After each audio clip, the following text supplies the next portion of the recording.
Hey, this is Cameron, and welcome to the practice log. Whoa. Alright, we got a lot of stuff to do today, so let's go ahead and jump into it, shall we? This might come as a shock to you guys. I know that I've been posting a lot, and that's been a lot of fun, but I've actually been practicing my little booty off since the last practice log, and that's all coming along really well. Put a lot of work into the Rodrigo Sonata Giacosa. I'm almost done with it. I feel like I've been saying that a lot, but I am actually almost done with it. The fugue to 997, that's really good. I think what I'm gonna play for you today is Lobe de Trennen, because it's been a while since I played that. I know that, like, you don't hear those other pieces very much. I feel like I just want to play finished stuff for you nowadays. It's just when I play incomplete stuff, especially after talking a bunch of crap the whole week before, it just makes me a really easy target, and I know I can avoid that by just playing stuff that's ready. That's how this is going. By the way, if this is your first practice log, here's how these go. They consist of 3 things. First is small talk. That's this right now. Hey, how's the weather? Weather's been really moderate here. Don't use that to geolocate me. It's not going to work because it's moderate in a lot of places right now. Second thing, I'm going to answer some comment questions or email questions in depth. I think I have at least one email question that I'm going to get into. And maybe a couple of fastball comment questions. We'll see. And then I'm going to play something for you. I'm kind of at the end of my day right now. I'm going to have dinner in like 45 minutes. So I don't really feel like playing guitar. I'm going to practice after dinner. But, you know, that's going to be after. So my lesson is tomorrow. And then that's right before Thanksgiving break in university, grad school. I'm a grad student, by the way. Whoa. So I'm just gonna play for you after my lesson tomorrow, so you're not even gonna notice. I'm gonna be wearing the same clothes and everything.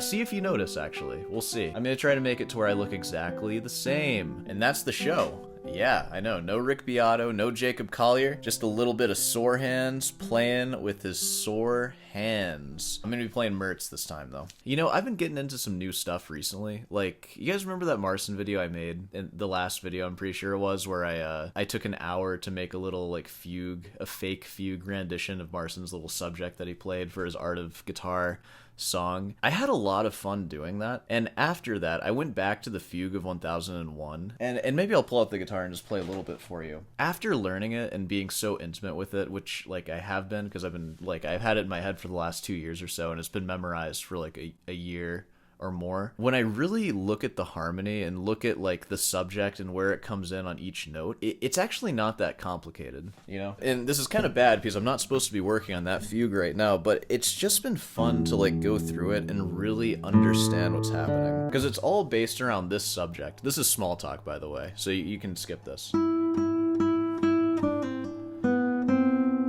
And it's coming in on the 5th of the key, A minor. Which is cool because it starts on the 5th and then the subject drops down to the root of the key. That's when the second voice comes in, where it starts with a 3rd, subject, 6th, and then a major 2nd, and then another 6th. So it's like consonant, consonant, dissonant, consonant with this. And it got me thinking, like, the subject's starting on the 5th, it's starting on the root, it's going in a descending 5ths pattern. Why can I not just play that subject on every note in a descending 5ths pattern, so going in 4ths across every note in A minor? Let's say we're starting on the root A, and then dropping down a 5th or up a 6th to the 4, which is D, and then going to the flat 7 or the 7.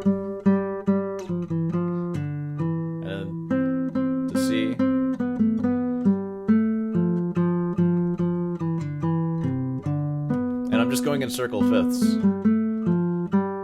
either down a 3rd, and whenever I start a new one, I'm either going down a 3rd or up a 6th, because that's just the pattern from that last note you land on to get to the next note in the descending 5ths pattern. So now on E, and then back to A finally. Okay, so I played just the subject, one voice. How cool would it be if I could really fluently harmonize 3rd, 6th, 2nd, 6th, or like third, like depending on how you want to look at it, just like consonant, consonant, dissonant, consonant, with every one of those on each note. Like some of them might not work because you're gonna have minor seconds sometimes, but just to be able to do that in just one key, that's like classical freedom. That, I feel like, is kind of the equivalent of learning how to play Donna Lee in all 12 keys.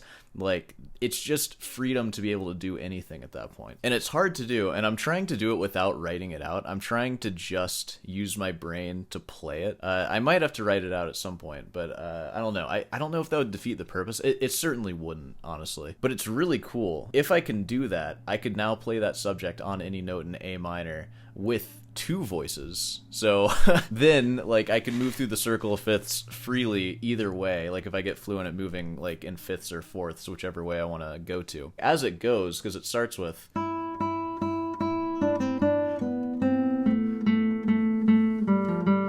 like, the actual piece, just, it's A now, but it just jumps up. And then after that, back to the fifth. And then it kind of uses like a fragment of the A one, and then finally to the 6, 5, minor 5. Like, and then after that, it just goes into a circle of fifths, just arpeggio sequence. Like, it's just like outlines, just like jazz, basically. And it's just gonna keep doing that, starting from E. And then to D, major. Then back to E7. A minor. Back to the subject again. And then B flat, which is part of the C7. An F to D minor.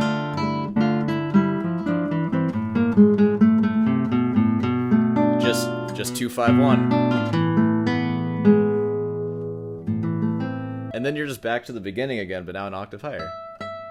And it's really cool because after making a joke about, like, making a crappy little fugue off of Marston's subject, it completely blew my brain open with how a fugue works. And it's like, oh my god, it's so simple. It's crazy. So it's like my brain has been buzzing ever since that video, and I've just been thinking about 1001, which is kind of bad because it's not the fugue I'm supposed to be working on, but it's so familiar to me, so I can so easily see all that stuff. It's really, really cool. It's really exciting. Hopefully I was able to explain all that, but as you can see, it's just a subject with like harmonies, and like, of course I'm only talking about 2 voices, but in 3 and 4 voices come in, and you know, like a lot of times it's just 3 voices, and sometimes like the octave is doubled or whatever. It'll either be throwaway or like part of a spread triad, something like that makes sense. Like, this is a triad, clearly. It's sort of what I love about Sore Hands, because it all starts as a joke, but in that joke it sort of gives you the courage to dive into these topics that are like just impossible to tackle. Like, I feel like really looking at like how a fugue works and like really seeing it, that's such a daunting thing, but just doing it as a joke is like what gave me the courage to really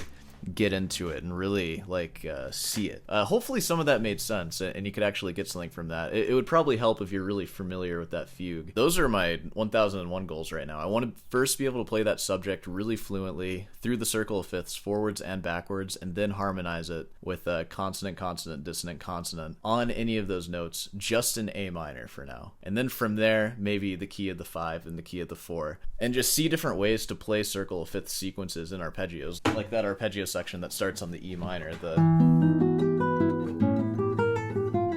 I need to get better at playing that because it's such a like obvious and cool thing to play. Wow, that was some pretty terrible small talk. What the heck was that? All right, I think we should get into some comment questions. I'm sorry, my brain is just like, I'm really loving the music that I'm playing right now. And I was doing the same thing with the Prelude too, just really seeing like all of the harmony happening, because I feel like it's so easy for me to just kind of glaze through it and just play the notes, but just forcing myself to really see like what key are we in, what chord is being played, where are the passing tones, like no note left unaccounted for, even if it's just a little like slight embellishment. Just every note has a name and a purpose. It has made the music so interesting. And of course I did that to some degree, but I'm being really thorough with it now, and I used to feel like that would make it like kind of boring, like having to go through it. But I'm finding it extremely exciting. So I don't know, maybe try that. God, all right, small talk's over. Small talk is over. All right, sorry. So this is an email question from Husnani Ali, friend of the channel. How's it going? I'm so sorry about mispronouncing your name. But the subject of this email reads, how to teach Maybe I can help you with that. I am a guitar teacher after all. Not so much these days, but I do have a lot of experience teaching guitar. I believe on the platform that I used to teach on, I logged like 4,500 hours of teaching over 3 years or something like that. So, you know, it was kind of my job for a while. I don't teach anything anymore, but I have certainly taught my fair share. So, maybe I can help you. Hey Cameron, thanks for addressing me by my real name. I appreciate that. That's very respectful of you. I've been watching your videos a lot. Dude, let's freaking go. Yeah, dude. Watch more of them, please. It's my income. I need it. They're pretty great. No, you're pretty great. Thanks for watching. I know that a reaction video is kind of low effort, but whenever I do make a video, I try to have what I call the angle. Like, what's the angle of this? And I try to have it be more than just, hey, this is Cameron, I'm going to be reacting to this video. Boom, video starts. I want some kind of, like, narrative. Like, I have a problem, I'm going to fix it with this. Or, like, there's a beef here. This is, like, the angle that I'm coming at it with. And I stress out a lot about finding those angles. And I try not to make videos without them. Just for, like, entertainment value and all that. So I do put a lot of effort into it, so I appreciate that you think that they're great. I think I've learned a lot from them and about how to make good sounding music on the guitar. Well, you're not gonna learn that from me because I suck. I am an electric guitarist. Gross. I've been playing for approximately 6 years. I've been teaching this one student for a while now. She asked to learn music theory. Uh-oh. And though I have gone over the basics, we did a bunch of ear training, intervals on the guitar, just the very basics of the language of music. That's pretty good stuff to start with, especially if you don't feel very comfortable with music theory. It can never hurt to just learn the basics. Even right now, I'm a GA of a kind of basic music theory class. Like, it's not super basic. It's like music theory semesters 1 and 2 merged into one class. So it's actually like, kind of feels like an advanced class. It takes a while to really apply those basics to the music you're working on in a meaningful way. Teaching the fundamentals can plant those seeds. I know for me personally, when I first started teaching guitar, I got way better with music theory from actually teaching the fundamentals, because once they become really fluent, it's way easier to just apply it. You know, and in fact, like, I'm telling you about music theory epiphanies that I'm having yesterday, literally yesterday. None of us know everything, you know, so just keep pushing forward. She doesn't really seem to have a super concrete goal with guitar, I think. Yeah, welcome to the modern age. That is the average guitar student. They're just gonna show up and they don't really know what they want. And I don't know how old this person is. They might be a kid, they might be an adult, whatever, but somebody who's new in a topic, you know, how could they know what they want? I didn't know I wanted to spend my life pursuing classical music until I was like early 20s or something. I even started playing classical guitar like kind of before I was even that into it. But you have to try things and you have to give them a chance and let them sort of sink their hooks into you, and you never know what might happen. And that's why personally, when I do teach, I always start with classical, and I recommend that a kid or whoever starts with a classical guitar, just because as far as foundations go, I think it's a very solid one that can translate to a lot of different kinds of music if that's something that you would like to do. And now I know that that might seem strange because classical guitarists are known for not being able to improvise and all that, but the reason why is because they never try to improvise. They have the technique to, if they wanted to practice improvising one day, but if they never try doing it, of course they won't be able to do it. But I bet their technique will be better than someone who's not playing classical guitar, and they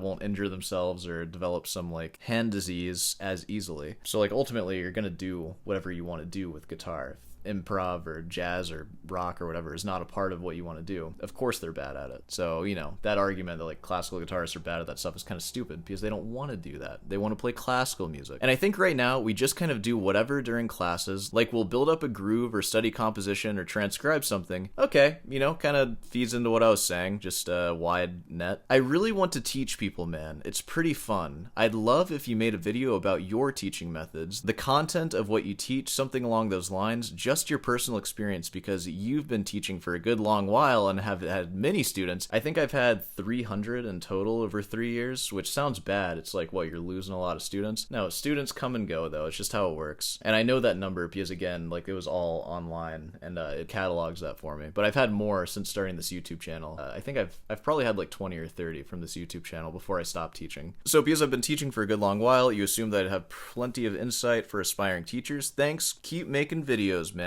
So this might not be the answer that you're looking for, but this is how I learned how to teach guitar, and this is how I learned to speak about music in the way that I speak about it now, which you can decide for yourself if it's an engaging way to speak about music or an effective way to transmit musical ideas to other people. I learned how to do that by being in music lessons my entire life, basically. I started with rock guitar, which I got a private instructor for when I was 11 or 12, and that lasted all the way until I was 18. At the same time, when I was 17, during that as well, I started taking jazz lessons. I took jazz lessons for a year at this place called the Fine Arts Center, which was in my local area where I went to grade school. And there I studied with a jazz professor. Took 2 courses there for 2 semesters each. So it was like 2 back-to-back courses, jazz improv and jazz theory. So already from there, I have a lot of experience with a jazz and rock guitarist who I had for like 7 years. And then a 1-year-long course that I took with a strictly jazz professor. So I kind of know that world. Like, I at least know what the pedagogy looks like from one person's perspective. From there, I immediately went to school, started taking classical guitar lessons with a very good professor, Christopher Berg. He has books that you can buy, and basically all of my teaching ideas, like for how the hands move, I used to talk about that stuff more. I don't really talk about technique as much anymore, but all of that stuff comes from his teachings, from his books, and from his pedagogy classes that I took in college. I parrot a lot of stuff from that. Most of that stuff is not my idea. I'm not self-taught, okay? After that, I did take a 4-year gap or so, in which I started lessons with world-renowned guitarist Brandon Aker. Fantastic teacher, by the way. Like, amazing teacher. And a lot of stuff I learned from him, I just straight up say it in videos too. And guess what? A lot of stuff that he says, I'm sure, comes from his teachers, or at least comes from the research that he's done. Now I'm in grad school studying with another professor where, yeah, like, he'll say stuff in lessons, and I find it coming out like 2 weeks later in videos. The more people that you study with, the more perspectives and the more ways you'll learn how to absorb things, and then also help other people absorb things. That's what I've found personally. So again, this might not be the answer that you want to hear, but if you want to learn how to teach guitar really effectively, take the money from one of the students that you're teaching and hire a guitar teacher. And at the level it sounds like you might be at, I would probably hire somebody with a master's degree. So that's not me, by the way. I'm getting a master's degree. And you know what? That's an investment. It's going to cost you like $80 to $100 a week if you're taking weekly lessons, which I recommend if you really want to invest in your education. But it'll be so well spent, because you cannot come up with this stuff on your own. You need help. You need other people. You're going to get stuff from watching these videos. It's going to be in glimpses, because these are not educational videos. I'm trying to entertain you. Maybe not so much in this video, but I'm mostly trying to trick you into clicking on a video, entertaining you. And if you're lucky, you'll learn one little nugget, which I think is enough, by the way. Like, I'll even give you an example. Like, I was in my music theory class today. I only remember one thing the teacher said, and that was why I came to that class, to learn that one little thing. And I'll actually tell you what it was. This is free information right here. We were looking at a piano sonata, and she was talking about a repeated bass note and how, like, classical composers like Mozart, and I think we were looking at a Brahms sonata, but she mentioned how Mozart used it a lot, and we just looked at a Mozart sonata. And this repeating pedal bass note effect can be used to sort of represent like anxiety. And now what I'm saying right now, this is not music theory, and this was from a music theory class. This is like just like how music makes you feel. It's just like a side note. We were talking about form. This has nothing to do with form or theory or anything like that. This is like feeling stuff. And she gave a cool example that resonated with me. It was Schubert's Earl King, where he has the... It's about some demon trying to kill a kid, and the father like doesn't believe him. Go listen to it. Schubert's Earl King. That's the English way of saying things. It's the Earl King's gonna chase you down, kill you.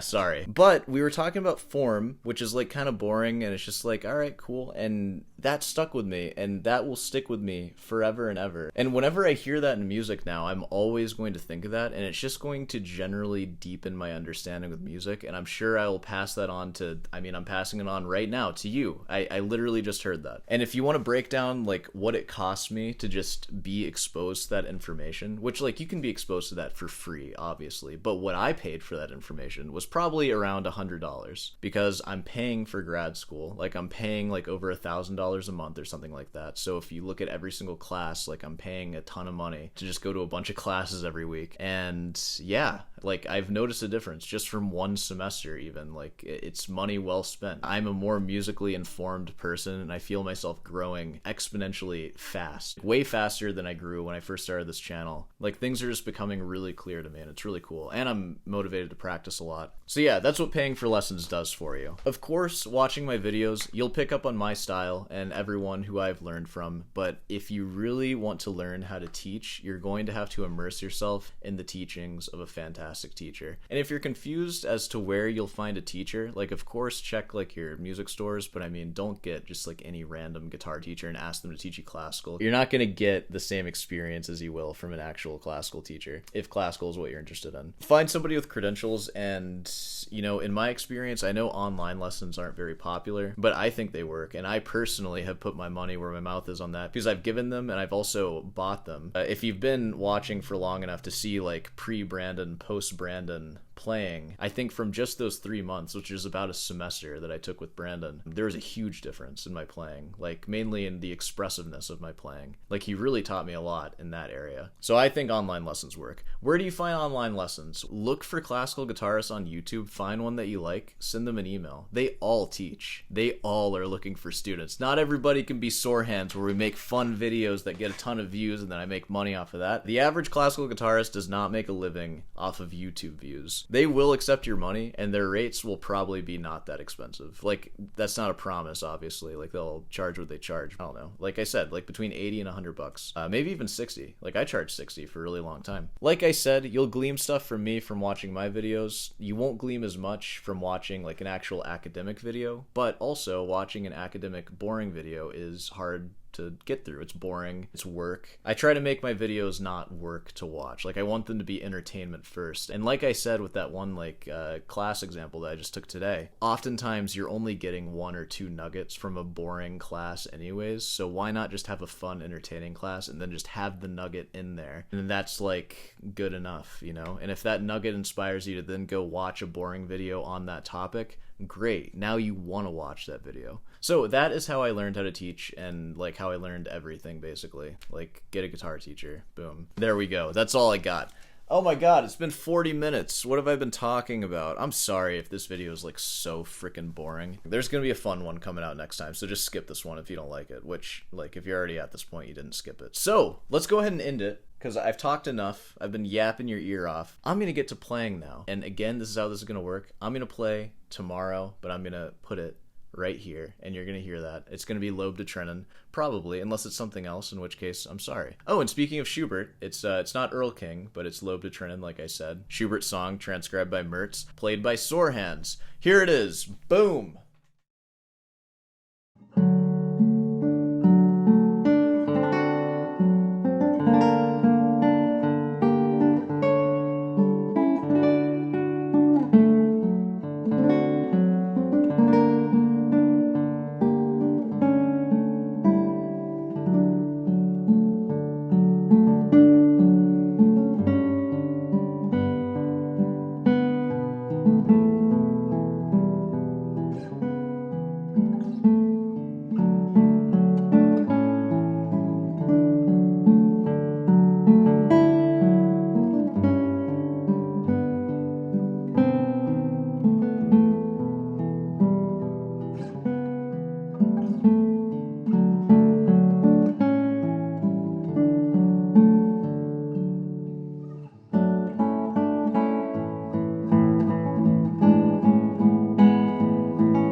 pretty good, right? I'm really feeling the music in that one, huh? Like I said, more fun videos are coming out later, but like once or twice a week, I gotta do one of these where I talk about just what I'm really passionate about in the moment. And what am I passionate about this week? Fugues and pedagogy. Alright, let's go ahead and wrap this one up here. Of course, if you made it this far, be sure to subscribe and leave a like. I mean, Rootin's Delight? Rootin' Tootin', head on down over to Rootin's Delight. Honest merch for an honest YouTube channel. Alright. If you made it this far, past all of the ending stuff, this is just us talking now. I reached 50,000 subscribers, which is freaking crazy. When I started this thing, I never, ever would have imagined getting such an insane amount of subscribers. I still don't even really feel like I'm like processing that much, and especially with the influx of views from the whole beef situation, it's just a lot of eyeballs on me like every day. It's very interesting, and I am extremely grateful for it, and I say this every time I talk like this, but I know that nothing is promised to me, and all of this could end tomorrow, and if it did,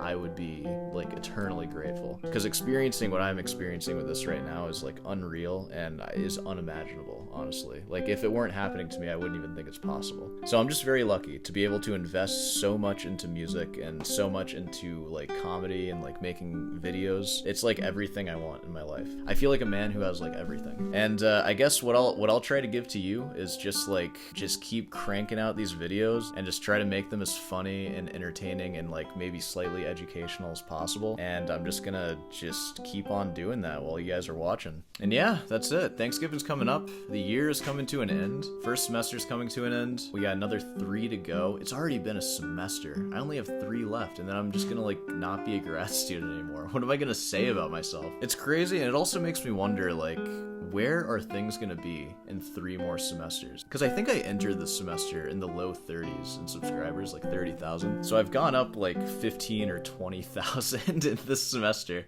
Like, dang, could I be like 100,000 subscriber YouTube channel by the time I have a master's degree? Like, what a crazy idea that Sore Hands will be at that. Yeah, so I don't know. Again, thank you to everyone who's made it to this point in the video, and hopefully you're getting something out of this. I certainly am, just being able to say all this stuff out loud, and yeah, it's cool stuff. Like I said, more funny videos coming up.